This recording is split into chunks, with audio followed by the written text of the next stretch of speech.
दोस्तों, हमारे YouTube channel पर आपका स्वागत है। आज हम भारत की मिली-जुली सभ्यता संस्कृति के बारे में बात करना चाहेंगे। अभी अभी दो घटनाएं हुई हैं। एक कानपुर के स्कूल में जहां सर्वधर्म प्रार्थना होती थी, उसमें एक दिन मुस्लिम प्रार्थना भी गवाई गई। तो कई पालकों ने, गार्डियंस ने इसका विरोध किया और स्कूल पर जाकर एफआईआर दर्ज करा दी। और उसके बाद स्कूल ने फिर फैसला किया कि अब से हम धर्मों की प्रार्थना नहीं रखेंगे, केवल भारतीय हमारा गीत है वही रखेंगे। और दूसरी एक घटना हुई कि फरमानी नाज नाम की एक मुस्लिम गायिका ने हर हर शंभो नाम का एक बहुत प्यारा भजन रिकॉर्ड किया और YouTube पर उसको अपलोड किया। और YouTube पर ये अपलोड करने के बाद एक मौलाना साहब, जिनका नाम असद काज़मी हैं, जो जामिया शकुल हिंद के इंचार्ज हैं, उन्होंने इस पर एक विरोध जाहिर किया।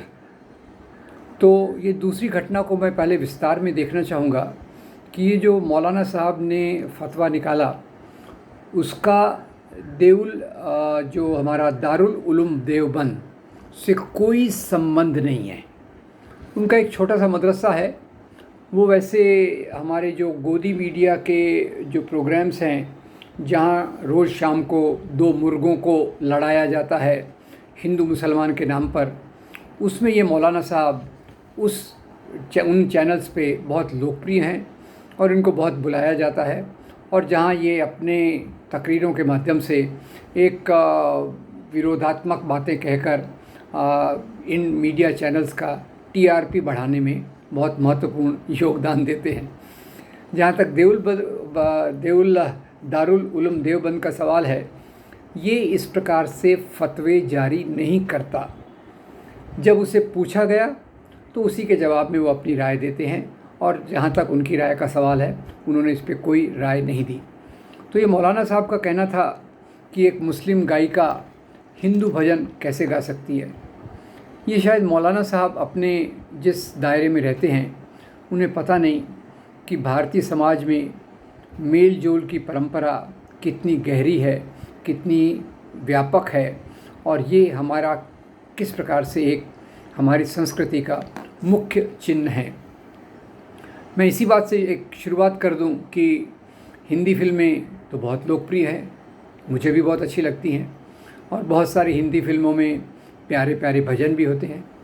और इन भजनों को आप जब देखेंगे तो अभी तक 1960, 70, 80 तक देखेंगे तो इनके गाने वालों में सबसे आगे जो थे, उनका नाम था मोहम्मद रफ़ी। और ऐसे बहुत सारे हिंदी फिल्मों के गीत हैं, भजन वाले हैं, जिनको मोहम्मद रफ़ी ने गाया है, नौशाद साहब ने संगीत दिया है, और साहिर लुधियानवी, शकील बदायूनी जैसे महान गीतकारों ने उनकी रचना की है। यहाँ मैं एक छोटा मज़ेदार किस्सा आपको बताना चाहता हूँ। एक बार हम अपनी मीटिंग में, हमने जो सांप्रदायिक सद्भावना के लिए हम करते रहते हैं, हमने जावेद अख्तर साहब को बुलाया। जावेद अख्तर साहब वैसे तो नास्तिक हैं, पर भारतीय परंपरा की समझ उनकी कितनी गहरी है, ये थोड़ा समझने के लिए मैं बताना चाहता हूँ। तो जावेद साहब ने बताया कि एक फ़िल्म बन रही थी और उसमें फ़िल्म प्रोड्यूसर और संगीतकार आपस में झुंझलाते हुए बात कर रहे थे कि अरे भाई, ये तो भगवान कृष्ण पे गीत लिखना है, और हमने तो, हमारे जो लिरिसिस्ट हैं वो तो जावेद अख्तर हैं, इनको हम कैसे बोलें। जावेद अख्तर साहब ने उनकी संकुचितता को भांप लिया और उन्होंने कह दिया कि भाई ठीक है, आप मुझे एक दिन का वक्त दीजिए, मैं कुछ लिख कर लाता हूँ, आपको पसंद आए तो वो रख लीजिएगा। तो जावेद साहब दूसरे दिन आते हैं और वो अपना गीत लाते हैं, और इस गीत में भगवान श्री कृष्ण के 16 नामों का वो उपयोग करते हैं। गीत को सुनकर जो प्रोड्यूसर और जो संगीत निर्देशक थे, दोनों बहुत आश्चर्यचकित हो गए। दोनों ने जावेद साहब को कहा, आपने इतना सुंदर भजन लिखा है आप तो एक मुसलमान परिवार में पैदा हुए हैं और आपने भगवान श्री कृष्ण के इतने नामों का इस्तेमाल किया है जितने थी शायद हम भी नहीं जानते। तो ये है भारतीय हमारी सभ्यता और संस्कृति, जहाँ अगर हम शुरू से ही देखेंगे तो गीतों की हम बात कर रहे हैं, तो मौलाना साहब को तो ये बात पता नहीं होगी, पर भगवान श्री कृष्ण पर जो बहुत प्यारे प्यारे गीत लिखे गए हैं उनमें सबसे शुरुआत में 2 महान कवि हैं, सूरदास मीराबाई तो हैं ही, उसमें और 2 महान कवि हैं। एक का नाम है रहीम खाने खाना, एक का नाम है रस खान। तो ये हमारी परंपरा का जो भाग है इसमें कितने मुसलमान कलाकारों ने यहाँ के संगीत को समृद्ध किया, यहाँ के साहित्य को समृद्ध किया, और उसमें इन्होंने हमारी जो व्यापक संस्कृति है, गंगा जमनी तहज़ीब, जिसको भारतीय संस्कृति के रूप में हम जानते हैं, उस तहज़ीब के रूप में अगर देखेंगे तो यहाँ इतने मेल जोल की बातें हैं कि जो बहुत प्रभावशाली हैं। आजकल तो ऐसा ज़माना चल रहा है कि जहाँ धर्म के नाम पर केवल नफ़रत फैलाई जा रही है। ऐसा भी वक्त था जो अभी धीरे धीरे कम होते जा रहा है। ऐसा भी वक्त था जब हिंदू मुसलमान दोनों मिलकर प्रेम मोहब्बत से समाज की सभी चीज़ों में मिलजुल कर कंधे से कंधा मिलाकर भाग लेते थे, और उसमें साहित्य का निर्माण हो, संगीत का निर्माण हो, हमारी स्थापत्य कला हो, हमारे खाने पीने के तौर तरीके हों, उन सब में इसकी निशानियाँ दिखती हैं। मैं पूरा तो इसमें बात नहीं करूँगा, पर 2-3 बहुत प्यारी चीज़ें जो मुझे बहुत प्रभावित करती हैं उनके बारे में आपसे ज़रूर बात करूँगा। आपने उस्ताद बिस्मिल्लाह खान का नाम तो ज़रूर सुना होगा। उस्ताद बिस्मिल्लाह खान जो काशी बनारस, जिसको वाराणसी भी कहते हैं, वहाँ रहते थे, और काशी के हिंदू मंदिरों की सीढ़ियों पर बैठकर शहनाई बजाते थे।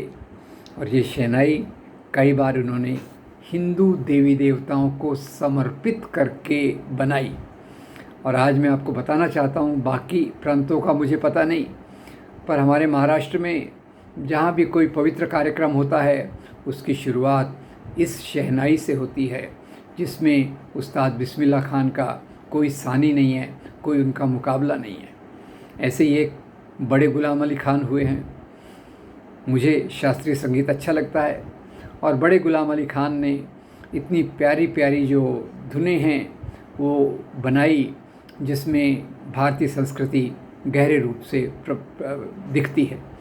अब इसी संस्कृति को देखा जाए तो उसका दुष्प्रभाव भी देखने को मिला।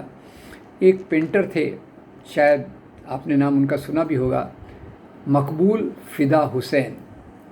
मकबूल फ़िदा हुसैन को खैर उनके पेंटिंग्स के लिए कई लोगों ने कहा ये तो हिंदू देवी देवताओं को नग्न दिखा रहे हैं, उनको उसमें खूबसूरती कलाकृति नहीं दिखी, केवल नग्नता दिखी, उनको खजुराहो याद नहीं है, कोणार्क याद नहीं है। तो उन्होंने M.F. हुसैन को काफ़ी परेशान करना चालू किया। तो हुसैन साहब यहाँ भारत छोड़कर कतार चले गए, और उनकी एक बहुत 2 प्यारी बातें मुझे याद हैं। एक तो जब उनकी बेटी का निकाह हुआ, शादी हुई, तो उन्होंने जो इनविटेशन कार्ड बनाया, इनविटेशन कार्ड के कवर पर शिव और पार्वती बने हुए थे। अब कल्पना कीजिए, M.F. हुसैन हैं, कलाकार हैं, शिव और पार्वती शिव जी की गोद में बैठी है, और उसमें वो कहते हैं मैंने ये इनविटेशन कार्ड इसलिए बनाया कि भारतीय परंपरा में ये एक बहुत महत्वपूर्ण प्रेम कहानी है शिव भगवान और पार्वती की। और उन्हीं M.F. हुसैन ने रामायण पर एक लंबी सीरीज़ बनाई जिसका कोई मुकाबला नहीं है। तो M.F. हुसैन हुए, और हमारी संकीर्णता देखिए, कैसे कलाकार को देश छोड़कर जाना पड़ा। और मैं बात कर रहा था जावेद अख्तर साहब की। जावेद अख्तर साहब का और तो छोड़िए, अभी अभी मेरी एक फेवरेट फिल्म आई थी लगान, और लगान में आपको याद होगा कि गांव के लोग जब भगवान श्री कृष्ण के मंदिर में जाते हैं तो एक भजन गाते हैं, ओ पालनहारे निर्गुण और न्यारे। मैं आपको याद दिला दूं, ये भजन लिखा हुआ है जावेद अख्तर साहब का ही, और इसको जो संगीत दिया है वो A.R. रहमान का एक महान संगीत इसमें दिया हुआ है। तो ये खैर 2-3 उदाहरण हैं जहाँ मैं बताना चाहता हूँ कि भारतीय संस्कृति ये हमारे केवल मेल जोल से बनी है। वो सूफ़ी संतों की दरगाह पर जाने वाले हिंदू हों या भक्ति संतों को मानने वाले मुसलमान हों, इन लोगों ने हमारे धर्म के रास्तों को मिलजुल कर बहुत महत्वपूर्ण बनाया है। और यहाँ प्यार और जो हमारी एक दूसरे के प्रति सद्भावना है, उन विचारों को उन्होंने महत्वपूर्ण मजबूत किया है। और ये बात आज भी हम दरगाहों में भी देख सकते हैं, संत कबीर के फेस्टिवल्स में भी देख सकते हैं, कबीर, तुकाराम, नामदेव, बाकी संतों को भी मानने वाले जो मुस्लिम उनके फॉलोअर्स हैं उसके रूप में भी देख सकते हैं। तो दोस्तों, आज संकीर्णता के दौर में इस प्रकार के सवालों को उठाया जा रहा है। ये सवाल हमने इतिहास में छोड़ देना चाहिए, हाशिए पर छोड़ देना चाहिए। कोई भी सभ्यता अकेली रहकर विकसित नहीं होती। सभ्यताओं के विकास का तरीका होता है मेल जोल, और इसी मेल जोल को जवाहरलाल नेहरू ने अपनी किताब डिस्कवरी ऑफ इंडिया में गंगा जमनी तहज़ीब के रूप में रेखांकित किया है। जवाहरलाल नेहरू लिखते हैं कि यहाँ सभ्यताएं थी, एक के बाद एक आती रही। पहले की जो सभ्यता थी उससे मेल जोल हुआ, पहले की सभ्यता भी रही, उसमें मॉडिफिकेशन भी हुआ, बदलाव भी हुआ, नई सभ्यता भी उससे मिलती जुलती गई। और ये सभ्यताओं के मेल जोल ने भारत की महान सभ्यता को बनाया है, जिसमें आप देख सकते हैं हमारे कपड़े पहनने का तरीका हो, दूसरी चीज़ें हो, हमारी भाषा हो। हमारी जो एक बहुत समृद्ध भाषा है, जो पूरी तौर से भारतीय भाषा है, वह है उर्दू। उर्दू दुनिया में और कहीं नहीं है, भारत में है। और उर्दू जो बनी वो पर्शियन और हिंदी के मेल जोल से बनी। और उसमें कितना साहित्य सृजन हुआ, कितना उसका समृद्ध साहित्य है, ये हमारी भारतीयों की विरासत है। आज इस प्रकार के जो छोटी छोटी बातों को उंगली उठाई जा रही है, जैसे अब सर्वधर्म प्रार्थना को ले लीजिए, तो याद कीजिए महात्मा गांधी, जिन्होंने पूरे देश को एक भारतीयता की पहचान दी, एक भारतीयता के रूप में जोड़ा, वो अपनी मीटिंग्स की शुरुआत सर्वधर्म प्रार्थना से करते थे, जिसमें एक धर्म की प्रार्थना कुछ गीता से है, कुछ कुरान से है, कुछ ग्रंथ साहब से है, कुछ बाइबल से है, कुछ अवेस्ता से है। इन सब चीज़ों को वो अपनी प्रार्थना की शुरुआत करते थे, और उसका कितना गहरा व्यापक असर हमारे समाज पर होता था। खैर, वक्त बदल रहा है, पर किस दिशा में बदल रहा है, ये हमें आत्म परीक्षण करने की ज़रूरत है। ज़रूरत इस बात की है कि हमारा दिल व्यापक हो, हम एक दूसरे की चीज़ों को स्वीकार करें। हम ऐसे दौर पे हैं जहाँ अगर इंग्लैंड में भारतीय मूल का व्यक्ति प्रधानमंत्री बनने का दावा करता है तो हमें खुशी होती है, पर इसी प्रकार से दूसरी चीज़ें हुई तो हम अपने यहाँ के लोगों को विदेशी कहते हैं। ये एक बहुत दुख की बात है। पूरी मानव सभ्यता में मेल जोल का एक बहुत महत्वपूर्ण योगदान है। मैं उम्मीद करता हूँ कि उसी मेल जोल की परंपरा को, जिसको गांधी ने आगे लेकर गए, जिसको जवाहरलाल नेहरू ने सराहा, और जो हमारे जीवन का अभिन्न अंग रही है, उसी को लेकर हम अपने समाज को प्रगति की तरफ ले जाएंगे, मेल जोल की तरफ ले जाएंगे, ताकि हम सुकून से, चैन से, शांति से समाज में समृद्धि की तरफ जा सकें। आपका धन्यवाद दोस्तों। अगर आपको ये वीडियो अच्छा लगा तो इसे लाइक कीजिए, हमारे चैनल को सब्सक्राइब कीजिए, आगे फॉरवर्ड कीजिए और इसका प्रचार कीजिए। Thank you very much. फिर मुलाकात होगी।